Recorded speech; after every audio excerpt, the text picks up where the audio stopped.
சோழிங்கநல்லூரில் பாமக தலைவர் அன்புமணி தலைமையில் பாமக சமூக ஊடக பேரவை நிர்வாகிகளுடன் ஆலோசனை மேற்கொண்டு வருகிறார். ஆலோசனை கூட்டத்தில் பாமகவின் சமூக பேரவை நிர்வாகிகள் ஆகியோர் பங்கேற்றிருக்கிறார்கள். இதுகுறித்த கூடுதல் விவரங்களை தருகிறார் செய்தியாளர் குணசேகரன். குணசேகரன், விவரங்கள். பாமக சார்பில் அன்புமணி ராமதாஸ் தரப்பில் சோழிங்கநல்லூரில் இருக்கக்கூடிய தனியார் திருமண மண்டபத்தில் தமிழக மக்கள் உரிமை மீட்பு பயணம் என்ற ஒரு நடைபயணத்தினை அன்புமணி ராமதாஸ் கடந்த சில தினங்களுக்கு முன்னதாக அறிவித்திருந்தார். இது தொடர்பான ஆலோசனை கூட்டம் தற்பொழுது நடைபெற்று வருகிறது. அதிலும் குறிப்பாக சமூக ஊடக பிரிவுக்கான அந்த கூட்டம் என்பது தற்பொழுது நடைபெற்று வருகிறது.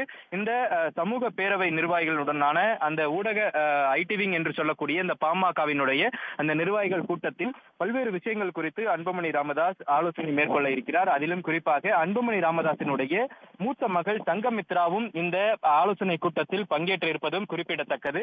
அது மட்டுமல்லாமல் குறிப்பாக ஜூலை 25ஆம் தேதி முதல் நவம்பர் 21ஆம் தேதி வரை தமிழகம் முழுவதும் 100 நாட்கள் பாமக தலைவர் அன்புமணி ராமதாஸ் இந்த சுற்றுப்பயணம் மேற்கொள்வார் என ஏற்கனவே அன்புமணி தரப்பிலிருந்து அறிவிப்பு வெளியாகியிருந்தது. இதற்கான அந்த ஒரு நிர்வாகிகள் கூட்டம் தற்பொழுது நடைபெறக்கூடிய ஒரு நிலையில் இந்த கூட்டத்தில் நடைபயணத்தில் பங்கேற்கக்கூடிய விரும்புவோர் பட்டியல் என்ற ஒரு நகலும் ஒவ்வொரு நிர்வாகிகளிடமும் வழங்கப்பட்டிருக்கிறது.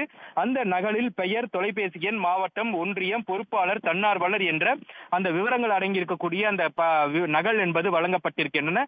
அதனை பூர்த்தி செய்து தலைமைக்கு வழங்க வேண்டும் எனவும் அதே போன்று ஒவ்வொரு தொகுதியிலும் இருக்கக்கூடிய அந்த பிரச்சனைகளை கண்டறிந்து அதனை முன்னெடுக்க தன்னோடு வருவீர்களா என்ற ஒரு கேள்வி. அதே போன்று அந்த நடைபயணத்தினை தொடர்ந்து ஒவ்வொரு தொகுதிக்குண்டான வீடியோக்களை மக்களிடமும் கிராமம், நகரம் மற்றும் ஒன்றியம் உள்ளிட்ட பல்வேறு பகுதிகளுக்கும் நேரடியாக பொதுமக்களிடம் கொண்டு சேர்ப்பதற்கு என்னோடு வருவீர்களா என்பது போன்ற அந்த கேள்விகள் அடங்கியிருக்கக்கூடிய ஒரு நகலினை அந்தந்த நிர்வாகிகளுக்கு வழங்கியிருக்கிறார். அந்த நிர்வாகிகள் இந்த ஆலோசனை கூட்டம் முடிந்த பிறகாக அதனை பூர்த்தி செய்து தலைமையிடம் வழங்க வேண்டும் எனவும் அவர்களுக்கு அறிவுறுத்தப்பட்டிருக்கிறது. இந்த நிலையில் இந்த ஆலோசனை கூட்டம் சுமார் 2 மணி நேரம் நடைபெறும் என பாமக நிர்வாகிகள் தரப்பில் தெரிவிக்கப்பட்டிருக்கிறது. விவரங்களுக்கு நன்றி குணசேகரன். உடனுக்குடன் செய்திகளை தெரிந்து கொள்ள சன் நியூஸ் பெல் ஐகானை கிளிக் பண்ணுங்க.